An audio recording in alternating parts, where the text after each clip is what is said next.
le lieutenant-colonel Pascal Tigri qui a tenté de renverser le régime du président Patrice Talon, est introuvable depuis dimanche après son apparition à la télévision nationale béninoise. Il ne se trouve pas parmi les personnes interpellées. Mais le gouvernement béninois a annoncé à nos confrères de Jeune Afrique ce matin qu'il se trouve dans un pays voisin. Selon une révélation du journal Jeune Afrique publiée ce mercredi, le lieutenant-colonel Pascal Tigri, auteur de la tentative de coup d'État qui a fait plusieurs victimes au Bénin, est accueilli au Togo.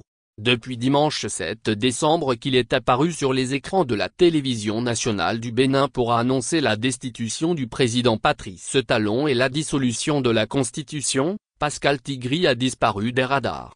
Selon une source au sein du gouvernement béninois qui s'est confiée à Jeune Afrique, l'auteur de la tentative du coup d'État de dimanche, le lieutenant-colonel Pascal Tigri a trouvé refuge à Lomé, la capitale togolaise. Plus précisément dans le quartier Lomé 2, là où vivent Faure Gnassingbé et la plupart des proches du régime togolais. Jeune Afrique indique également que le gouvernement béninois s'apprête à émettre ce mercredi une notice rouge auprès d'Interpol, avec demande d'extradition.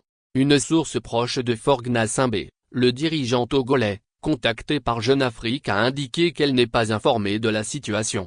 La jalousie, c'est quand on cherche à déstabiliser son voisin pour la simple raison qu'en 10 ans il a réussi de grands projets de développement, alors que pendant 20 ans on n'a pas fait grand-chose dans son pays, et ceci pour éviter les effets de comparaison qui...